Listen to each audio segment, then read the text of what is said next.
Halo semuanya, dimanapun Anda berada. Seperti biasa, kita akan menceritakan sebuah film mengenai bencana Amerika tahun 2015 yang disutradarai oleh Brad Peyton, dan film ini berjudul San Andreas.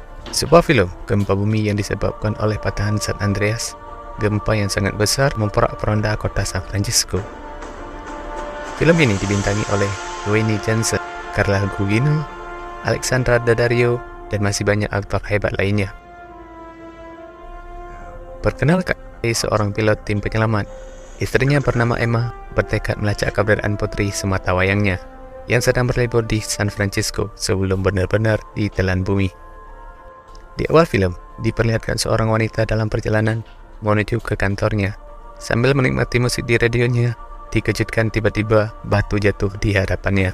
Selain itu, ada tebing tiba-tiba juga ambruk. Wanita itu hilang kendali, menabrak pembatas jalan hingga terperosok ke dalam jurang yang sangat dalam.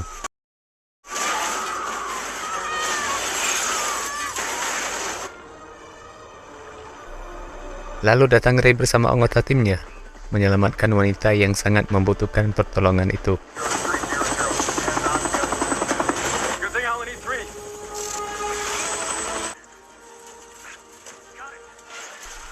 Saat temannya kesulitan evakuasi wanita tersebut, disitulah Bambang Ray turun tangan. Dengan berbadan besarnya, terlihat dengan mudah membuka paksa pintu mobil yang rusak. Dan wanita tersebut pun selamat. Selepas dari itu, scene diperlihatkan sebuah gedung Institut Teknologi California. Seorang profesor menjelaskan, gempa terjadi di setiap tahunnya. Gempa terbesar yang tercatat dalam sejarah terjadi di Alaska, Amerika Utara. Kehancuran massal seperti ini menunjukkan betapa pentingnya penelitian ini dilakukan. Lalu seorang mahasiswa bertanya, bisakah gempa sebesar itu terjadi di San Francisco? Profesor menjawab, berdasarkan fakta BMKG dan biofisika, bisa saja terjadi. California terletak di antara dua patahan lempeng tektonik yang terus bergerak seiring waktu. Tak jadi masalah betapa besarnya gempa itu, tetapi kapan gempa itu akan terjadi. Diperlihatkan di ruangan profesor. Rekan kerjanya mengabarkan telah terjadi gempa sebanyak 23 kali dalam 24 jam terakhir. Gempa kecil dengan kekuatan 2,0. Dengan fakta itu, mereka langsung bergegas ke lokasi. Mereka antusias. Dengan gempa tersebut, kemungkinan datangnya gempa besar bisa mereka prediksi.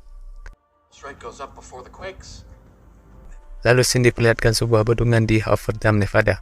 Profesor dan rekannya menuntaskan penelitian yang sedang mereka geluti beberapa tahun terakhir. Beberapa saat mereka di bendungan tersebut, mereka mendeteksi 3 gempa berkekuatan kecil. Tak lama kemudian, secara mengejutkan, alat mereka mendeteksi getaran yang sangat besar dan terus membesar. Gempa besar sedang terjadi.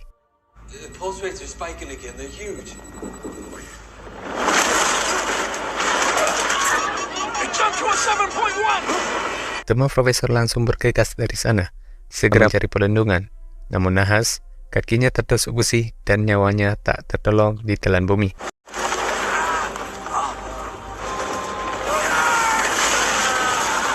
Ini diperlihatkan sebuah gedung. Istrinya Ray, Emma, sedang minum kopi bersama teman lamanya. Lalu Ray menelpon, meminta maaf atas sikapnya yang kemarin.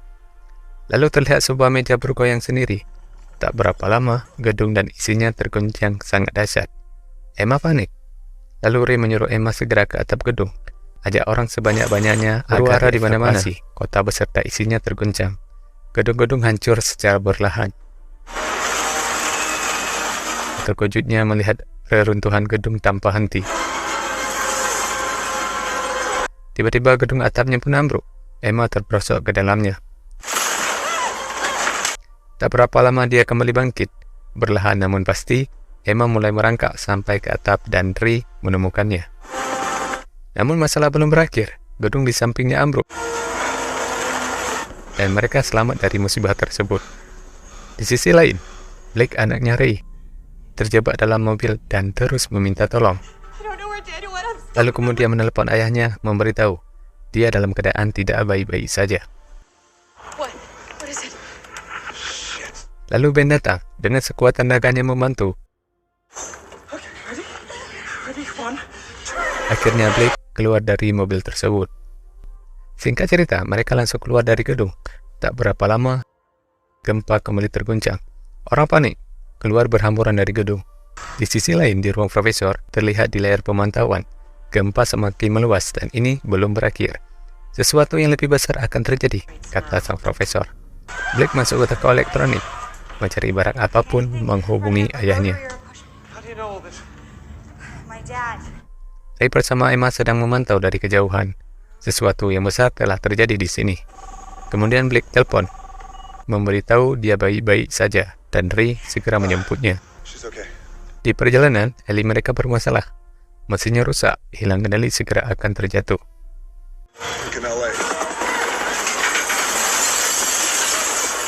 Di dalam mall, sedang terjadi perampokan. Mereka langsung bergegas dari sana. Mereka mencari mobil yang terparkir di depan mall. Melihat mobil si perampok tadi, pintunya terbuka, Ray langsung bergegas ke sana. Saat menyalakan mobil, seseorang datang menonton pisau ke Ray, mengatakan aku butuh mobil itu dan kemudian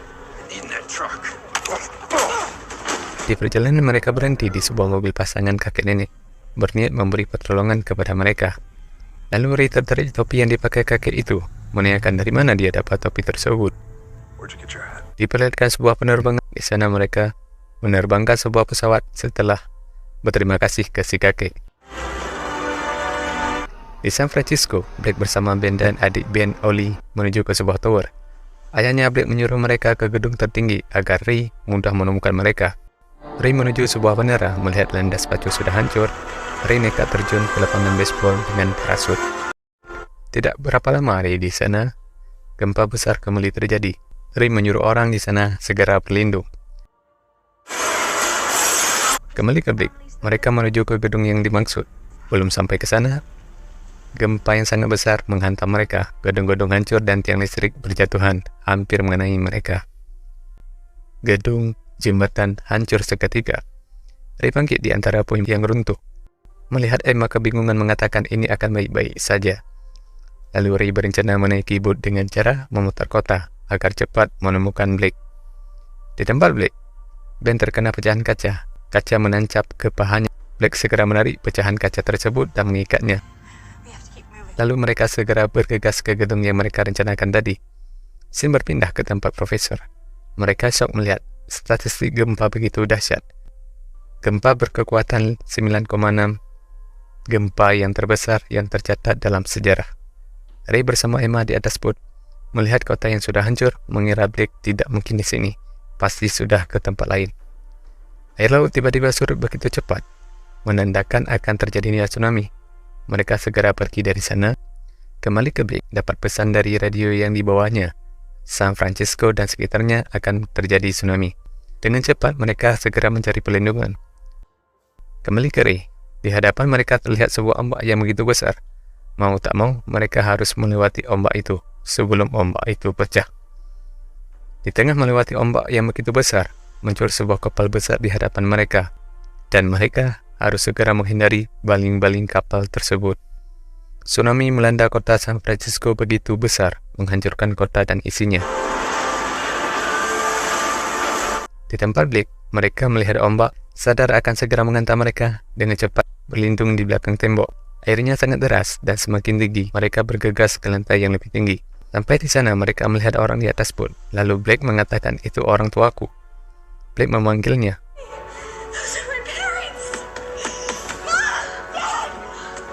Posisi mereka jauh dalam ruangan, Ray tidak mendengarnya. Lalu Blake teringat lampu laser yang diambil dari toko elektronik, langsung mengarah ke mereka, dan Ray menemukan Blake. Emma sangat senang, akhirnya dia menemukan anak semata wayangnya. Namun gedung tempat mereka berlindung tiba-tiba roboh. Ray segera menyelamatkannya. Sampai di sana, mereka berbeda ruangan. Ray memecahkan kaca, namun Blake sudah tidak kuat dan pingsan. Ray mencari pintu masuk lainnya, dan berhasil membawa Blake ke tempat yang lebih tinggi. Singkat cerita, Ray menyuruh Ben memecahkan kaca agar mereka cepat keluar dari gedung itu. Emma melihat Ben kesusahan, langsung memutar bot dan menghantamnya. Lalu menyuruh mereka semua masuk ke dalam bot dan pergi dari sana. Blake belum sadar. Emma mengira Blake sudah tamat. Ray terus berusaha. Orang yang mata menyerah dan tanpa kena lelah, akhirnya Blake sadar. Orang di sekelilingnya ikut bahagia. Di sisi lain, Profesor bersama rekan timnya sedang melihat berita banyak warga yang selamat atas bantuan para ahli lokal yang cepat memberikan peringatan dini sebelum terjadinya tsunami. Film pun tamat. Pesan dari film ini bukan masalah seberapa besar sebuah gempa, tapi kapan akan terjadi gempa. Apakah kita sudah siap? Tetap selalu waspada. Kalau Anda suka dengan video ini, jangan lupa tinggalkan jejak dengan cara like dan komen. Bantu subscribe agar tambah semangat membuat alur film menarik lainnya. Terima kasih.